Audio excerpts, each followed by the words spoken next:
Pandemonium reigns. Pandemonium Reigns podcast. What is up? Happy Friday, happy day, happy night. Thank you for checking it out whenever you're checking it out. We appreciate it so much. It's going to be a fun one. Talking about continuing in the vein, in the lane that we've been in, previewing the 2024 Texas Longhorns. There will be no horns downing on this episode, as it were. Flying at you solo today. Life has caught up with us once again. It's been another couple weeks or so since we've been able to get an episode out to you, which we hate. But thank you so much for checking this one out. Flying solo because your boy Dan is doing some world traveling, spreading the gospel, doing the Lord's work on the mission field. Grateful and thankful for that he's able to do that. We miss him for sure. He'll be back with us very soon, no doubt. Surprised that Dan gave me the go-ahead to talk about these Texas Longhorns because of the program that they are and how fun they are, how high they're, we've been looking at ceilings and floors, and my God, their ceiling is like number one in the nation, winning the national title. One loss is very, very real. Going to get into all that. Can't wait to do it. Want to talk about them just a little bit before diving into the schedule, into the, the meat and the potatoes. Took just in, glancing at them, prepping very lightly, shooting very much from the hip. Not really necessarily, but just looking at them, coming off of two back-to-back top 5 high school recruiting classes. That matters obviously less than ever with the transfer portal being wide open, with NIL, with the name of the game that is, college football today, obviously. But coming off of back-to-back top 5 classes nonetheless, while doing some pretty good work in the portal to go along with that. The 2024 transfer portal class was number 6 in the country. It almost works out the way you would want it to work out when the new college football game comes out. They're losing 3 stars, 4 stars in the portal. They're bringing in some 3 stars for sure, but bringing in some names like Isaiah Bond. They're picking up guys that Alabama saw leave when Saban left. Amari Knoblack from Alabama as well. Kendrick Blackshire from Alabama as well. Bringing in some pretty good names, some 4 stars and definitely some 3 stars, though losing, to me, nothing crazy. The number was 25 that they lost while bringing in 11, but still, 6 rated class on 247, bringing in some very high-profile names. Really, to me, you don't have to go much further than Isaiah Bond and potentially Amari Knoblack if he puts it all together on the field. Especially Isaiah Bond. My goodness, the explosiveness of that man. Agent 007, whatever you want to go with. The Iron Bowl that was and the nail through the heart of Auburn football that outcome was, and he was on the receiving end of it. He's so explosive and so electric, and who else but Steve Sarkisian to land someone like that and to replenish pieces of that receiver room that were hit by the draft. We're seeing Texas football kind of do right now what they're supposed to do with Steve Sarkisian, who has an extremely volatile past. We know some success, some definite low spots personally on and off the field. But Texas has been through it. Texas has hired and fired with the best of them. They have hired the up-and-coming names. Seemingly, the guy that everybody wanted, save for like Will Muschamp back in the day when he chose Florida rather than wait it out, and go Texas. They've hired and fired a plenty, and I'm not going to necessarily say that Sarkisian was my guy that I had getting them back into doing some of what they should be doing. But they're definitely heading in a positive direction, coming off of their first playoff appearance, falling to the Washington Huskies, obviously, as they did for the Huskies to make it into the CFP title game and square off with Michigan. Great result in the early parts still of Sarkisian's tenure there, in the early parts of Quinn Ewers' career, and haven't even mentioned QB1 yet. They're in a perfect spot in their QB. They're where you want to be in the QB room. You've got Quinn Ewers, who had all of the name recognition, all of the profile that the high profile quarterbacks come out of high school with. Though he went to Ohio State first, with some weird NIL stuff happening there in terms of who could earn as a recruit coming out. I think he came out of Texas, obviously, but who could earn at that point, who could not, and I think that obviously played a factor, played a role. But he's back. He's back in in the burnt orange brown of the Texas Longhorns, and I don't have him dropping off very much based off the season that he gave us. Kind of a gunslinger, fun to watch. Didn't know that it would pan out as well as it did last year is what I'm getting at. And again, he's back with a boatload of weapons, with some stability for once at Texas, which I think is great for the sport. I'm one of those. I think Texas and some of those programs like them that have been down need to get back for the health of the sport, for the interest of the sport, for those poor fan bases. Speaking from a Tennessee fan's point of view, obviously, want to see Texas do well. It's kind of like Nebraska. And those two things do not go together, but kind of want to see Nebraska get back and get at it. Florida State went through it there briefly, coming off of Jimbo. Want to see them maintain what they're doing while, continue to do what they're doing. So things are looking up for Texas in just every way. I mean, on the field, still killing it off the field, and recruiting. That should never be a concern at Texas, and it's not right now. So just really credit to Sarkisian for those things. Credit to the staff. I want to mention, and I'm not doing this to poke at Sarkisian or poke at Texas, but we saw that incident leading into the bowl game in coming off the 2022 season where he just snapped. I mean, he went berserk on an analyst or a lower level staffer, that maybe the get back guy, I don't know, but there was an incident there that Sarkisian just went buck wild and lit into a guy for a few seconds. Things like that, didn't necessarily see this working out all that well, and partly because it's not worked out at Texas, partly because Sarkisian has the up and down nature, because he's someone that can go orchestrate a 2020 Alabama offense, but hasn't yet really sustained a program as head ball coach. So good for him, good for the program, obviously. Kind of want to see these things continue. As a Tennessee fan far off over here, though the paths will be crossing much more in the future, I'm here for that. I don't believe Tennessee and Texas have played in my lifetime. There were some years there that are blurry, obviously, as a child, not being checked up on my history now, but we need to see those games, and I'm excited for them, though. Right now Texas definitely has the hand up and the advantage. Obviously, if they were meeting this year instead of Tennessee, Oklahoma, I would give Texas all the advantage in the world because of the continuity that we think we're seeing in their program, and mainly QB1 being back, QB1 having all the potential in the world in Knoxville, but being green with some probably greener weapons and protection than Quinn Ewers is going to have for the 2024 season. But want to dip into their schedule, just kind of walk through it real quick. If you've been listening to this series, if you will, that we're going to look at the ceiling and the floor. Obviously going to give my prediction. I've kind of foreshadowed to it being pretty kind to the Longhorns. And then I'm going to talk about a swing game, that one as well. No spoilers, but might be the Red River rivalry, because what a game that is, how fun that series is. Probably going to be that game, but there are some other candidates that we're going to look at for sure. It's positioned really, really riskily, if that's a word, for the Longhorns, and at a perfect grab your popcorn point of the season, in the heart of the season, in terms of the games that it's surrounded by, what's going on in that part. But before we get into their schedule, before we talk predictions and ceilings and floors, I want to go ahead and tell you about our friends, North Forsyth Training and Fitness, our sponsor for this episode, NFTF, located 4015 Browns Bridge Road. If you're in the Cumming, Georgia area and ready to change your life physically or looking for a new gym, NFTF is the place to do it. Jesse Foster, owner and head coach, he's got all the credentials, all the experience to really help you reach your goals. Morning classes, afternoons, early evening classes, there's surely a time to fit your schedule. Community-driven gym, you're going to do this, you're going to achieve your goals with really people that you'll call your friends as you go there.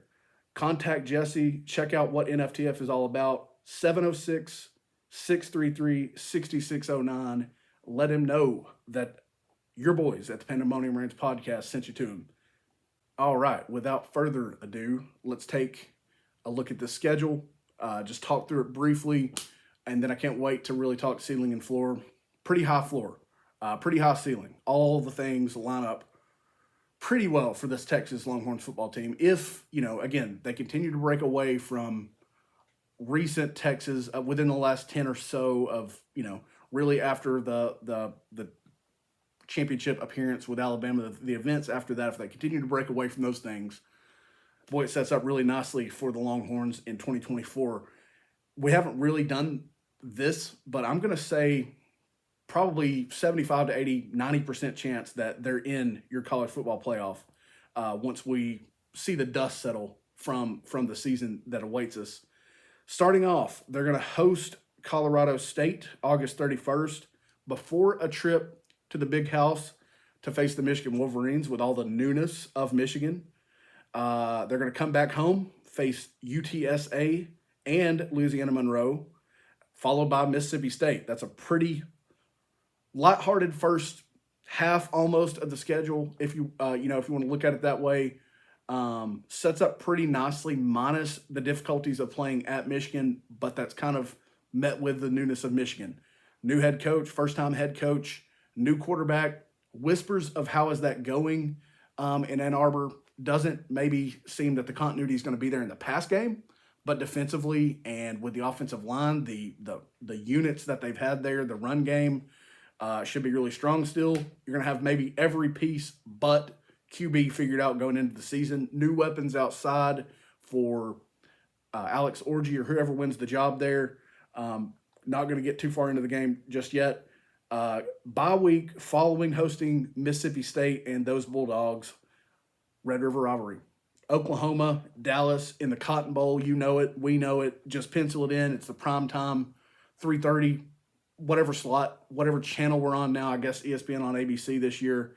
SEC on ABC / ESPN this year, if I could talk.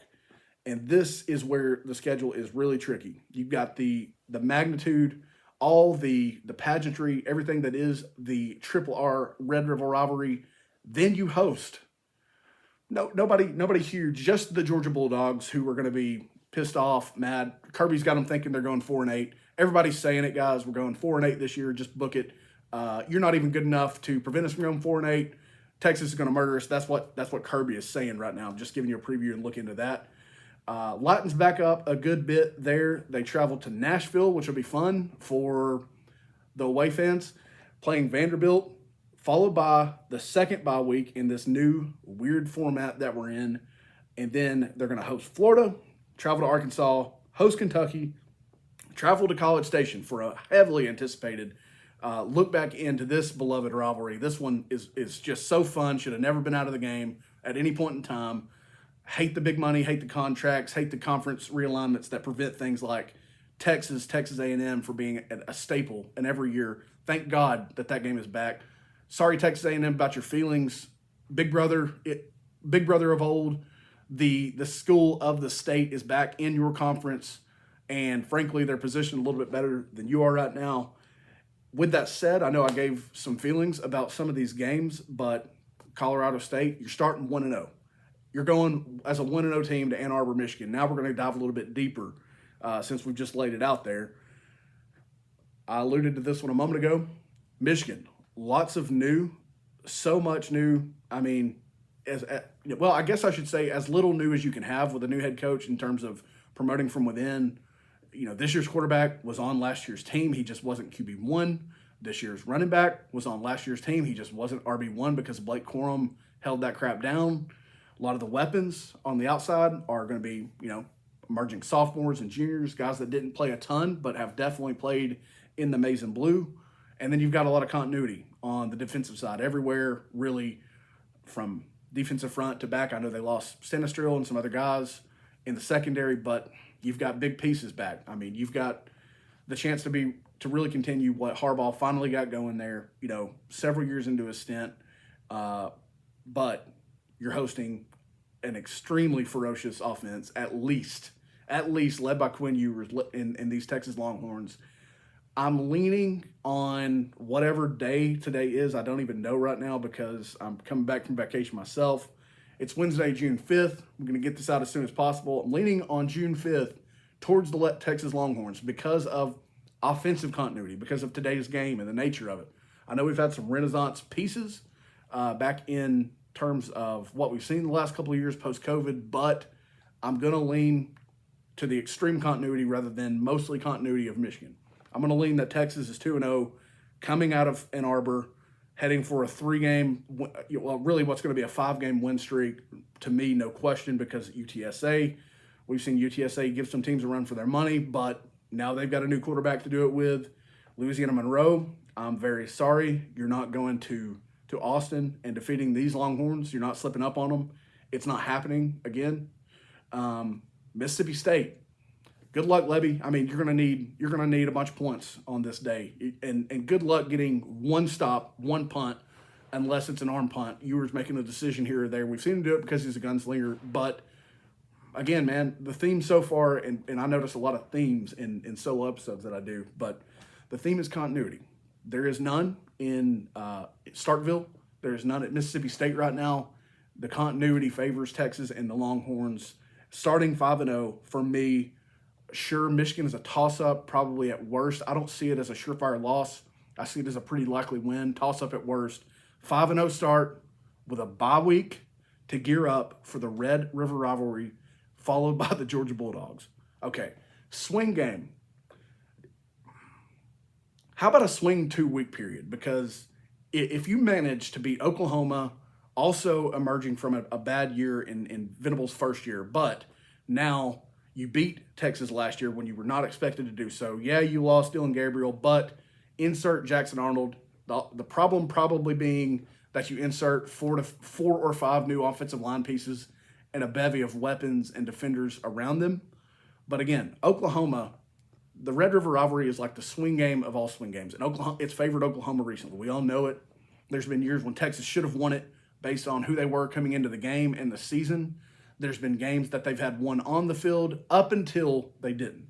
Found ways to lose it. Goofy, stupid ways of not quite Miami.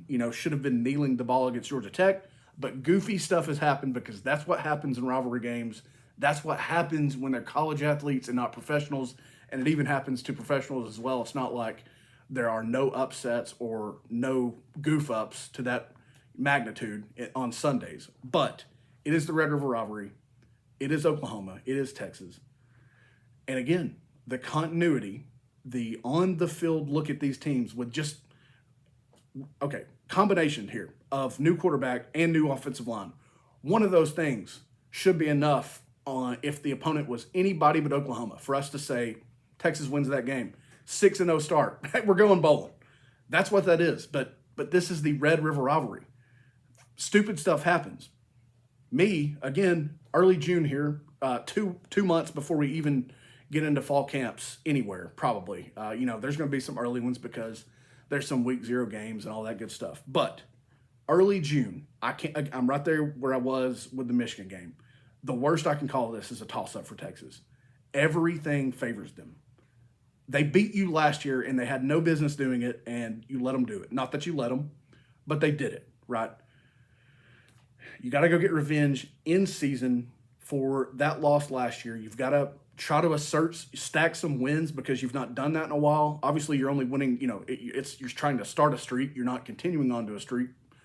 Oklahoma's looking to do that. And again, though it's new talent, though it's young talent, it's talent in Norman, Oklahoma because it's Oklahoma. Brent Venables knows a thing or two about defense. He absolutely does. Can't tell me otherwise.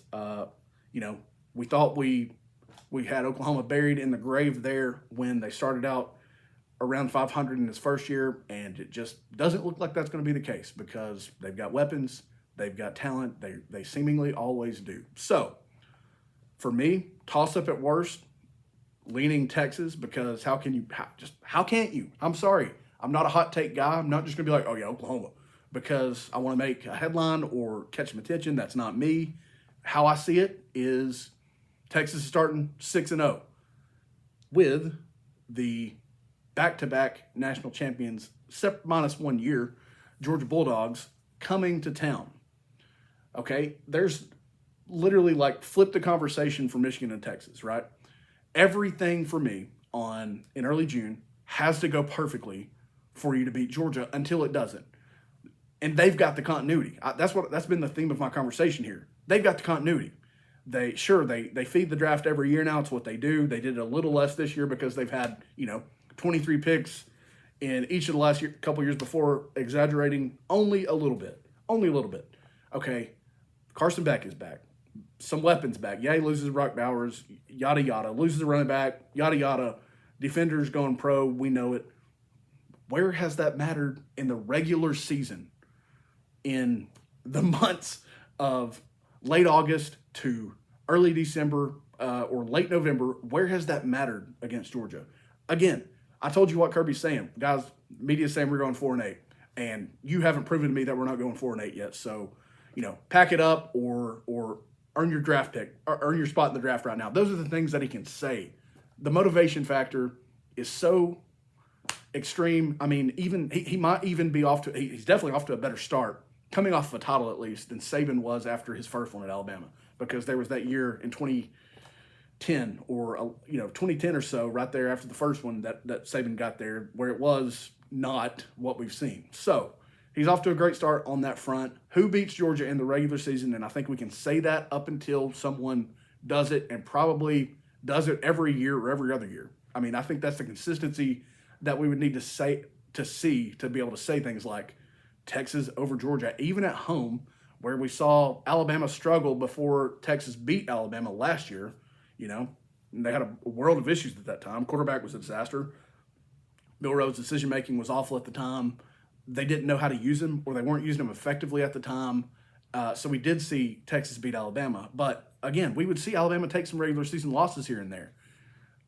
Since, the 2021 season, I mean, even if it's not Saban on the other sideline, who's been beating Georgia in the regular season? So just going to flip the conversation. Flipping the continuity, it favors the Bulldogs. And I think in this case, you're saying it's toss-up at best. But to me, it's way more of a probable loss to Georgia than it is a probable win versus Oklahoma, versus Michigan. If I had to rank those games in difficulty, it's Georgia. Probably Michigan because it's on the road further away. I know the rivalry aspects and things that I mentioned are there, but just looking at the pieces and, the new quarterback and the new offensive line for Oklahoma probably comes in at number 3. The good thing is that it does get a lot lighter from here on out. So I've really just tapped into maybe and probably their first loss of the year. You're going to turn around and go to Nashville. That game is comparable to your Colorado State. It's not even comparable to your UTSA or your Louisiana Monroe.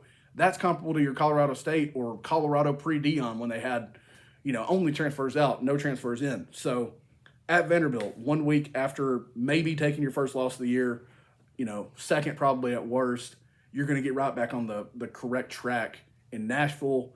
The crowd is going to be 90% burnt orange probably. I mean, if they want to travel that far, depending on how if they beat Georgia, Vanderbilt will be like, there'll be 3 of them there, and it's only players' parents, only the ones that can make it that week. That's just how it's going to be. They're getting back on the right track against Vanderbilt because that's what you do. This bye week, November 2nd, positioned very nicely because, you've gotten back on the right track. Now you get a chance to heal up just a little bit. 2 weeks, after you've traveled to Nashville, you're back on the right foot.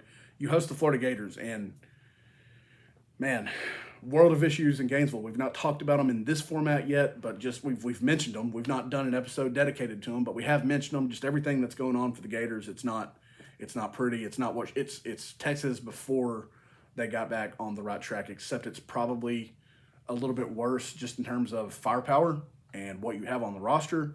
It should never be like this in Gainesville. I don't mind it. If you look at the logo on my hat, if you look at the beautiful items behind me, let them stay there. I don't care. Leading up to saying Texas wins this game, they're still on the right track following that tough game, that tough stretch, Oklahoma, Georgia, whatever happens. I think you're probably splitting that at worst if I didn't say that out loud. You're traveling to Arkansas. Sorry, I'm not scared. Here's another game that I want to see. This is something I'd like to see more of. Texas, Arkansas. I don't like that we've been unable to see some games like that. Not that they are, any form of the rivals that Oklahoma, Texas A&M, some of those schools are, but I want to see that game. I'm here for it. Texas gets the win. Kentucky at Texas. It's the same conversation, except now it's scaled back some, okay? maybe Brock Vandagriff is freaky there. We've seen Kentucky bring in quarterbacks the last few years, transfers that have done well in games. They've done terrible at moments. They've been of varying levels of high profile and lower profile. Brock Vandagriff comes in with a lot of buzz. I'm just saying they've kind of had this guy. They've kind of had Liam Cohen, then they haven't. Now there's some drama because, and we talked about it a little bit, but Stoops almost left. He was out the door. Texas A&M shot it down. Where's the team at in that regard? I don't know. Tough. That's a tough matchup for Kentucky. I'm not willing to go toss up here. Texas wins this game until they don't. So you're looking at either win 7, 8, or 9, depending on how you handled the Oklahoma-Georgia stretch. You've obviously won Vanderbilt and Florida at this point. That's the second to last weekend of the season, leading into a rivalry week showdown. Oh, I can't wait to watch this game. I hope that the probably Thanksgiving Saturday, if you will, I hope there's nothing going on that day. I hope I'm back in town. Hope I'm back on my couch watching Texas in College Station to the Aggies. My only wish for this game, if I could change one thing for this specific game, is that Jimbo made it into this year, because I think he needs this rivalry, or this rivalry needs him, might be the better way to say it. Fisher-Petrino worked for one more year than it did in reality, and we get Sarkisian coming to the opposing sideline. All the continuity reasons point to the Longhorns, of course. Theme of the episode, shocker. I bet you're shocked to hear me say that. I'm leaning Texas on this. That's really a surprise, I'm sure. But I am leaning Texas. Hard to point me away from them for sure, because of what Texas A&M lost, because of the unrest. Probably in terms of depth, I believe in Elko. I believe Elko could be anywhere from fine to a playoff contender on a semi-regular basis. But leaning Texas for sure on this instance. On this day, I'll be leaning, shocker, burnt orange. So just to put a bow on ceiling, floor, well, I just covered it. The ceiling for me is 11-1, 12-0. I'm not willing to say you beat Georgia, even at home. So I'm going 11-1 for your ceiling. But to me, things, would have to go disastrously bad. Here's the thing. A lot of times when we talk about floors for a good team, it's like, well, what if Quinn Ewers or QB1 gets hurt? Well, you've now got second-year Arch Manning, and he doesn't have a ton of real-life bullets coming at you, reps. He doesn't have that, but he's got a lot around him. He's got a great offensive-minded staff that can probably find a way to use him. He's not transferred. He doesn't seem to be the new age guy that would have, I'm sorry to say it, and I talked about some of the reasons why, but he's not going to Quinn Ewers out of the place because he didn't earn the job over a future first-round pick. You know what I mean? Again, I'm not even taking a shot at Quinn Ewers. He's just been the more of the norm.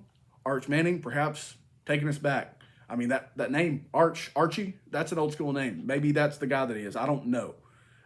So it's like, to talk about the floor, I talked about 2 toss-ups and a loss. Do you lose all 3 of those games? It's hard for me to believe that Texas could lose all 3 of those games without Quinn Ewers even. You got Arch Manning, you've got competition there, you've got pretty great depth developing across the board. I have to dig really deep, but you can say 9-3.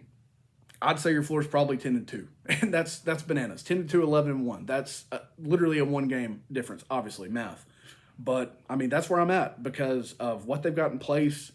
The big, ginormous word of the day, continuity. Because of that, it's just hard for me to see things not going pretty dang well in Austin. It is swing game, talked about this as well. But how is it not Oklahoma? Yeah, you can say it's Michigan, but and look, maybe you lose to Michigan and you come back and you win 3 straight, UTSA, ULM, Mississippi State, and then you deal with Oklahoma. But to me, it's Oklahoma because of the magnitude of the rivalry, because of the hatred, because they got you last year and they shouldn't have, because they've done that a lot and they've kind of been definitely big bro in that series. They've had more playoff success in terms of getting into the playoff, not winning games. How is it not Oklahoma? Even if, I think you could look at it this way. I said, who beats Georgia in the regular season until they don't? That's my take on that. So how is it not Oklahoma this year until it's not? It's just hard for me to say it's not. Yeah, you've got a huge one the next week. You need the momentum of a win. You need to handle Oklahoma. You need Arch Manning taking fourth quarter reps and second team, third team guys taking fourth quarter reps. And I'm saying that against Oklahoma. That's a big ask. It's not Vandy the week, a couple weeks later. You need to handle them because you're positioned to handle them. You're positioned to stop that offense because they don't have the offensive line to protect young Jackson Arnold, who's going to be in a heck of an environment. Just to kind of look at Oklahoma the week before both teams are off. So, that sets up pretty well for both teams. I mean, this should be a really, really good game, but I would say Texas has got to pull away as it goes. And to me, it's still the swing game of the year because maybe if they had beaten them last year, I wouldn't even say that. Maybe I would point directly back to Michigan because we pointed, to another team when we did talk about Florida. From earlier. We did talk about Florida. We talked about the Miami game, how things could fall off if that didn't work out. Can't believe I forgot about that episode. I'm doing a really good job here. But again, swing game in this case is Oklahoma. And that to me is hard to argue, even if you talk about the magnitude of going to Ann Arbor. I know that's big, but you've got a good chance to get right back on the horse if you don't handle business there. I believe that about does it for this episode, this look into the Texas Longhorns. Again, just want to reiterate, rooting for these guys. We need them to do their thing. They're pointing right back in the correct direction of doing that, which I think is great. So we'll see what they do. If they were in the Big 12, I'd be rooting for them to go win that conference. Now they're in my conference, so just go beat my enemies. Go beat Georgia, beat Alabama when you see them, beat Florida down this year, make them think about, hiring Dooley or Butch or someone of that ilk. But we thank you so much for tuning in to the Pandemonium Reigns podcast. Maybe going forward, I'll remember the episodes that we recorded. It's not likely because I'm getting old. We thank you so much for tuning in. God bless. Go Big On.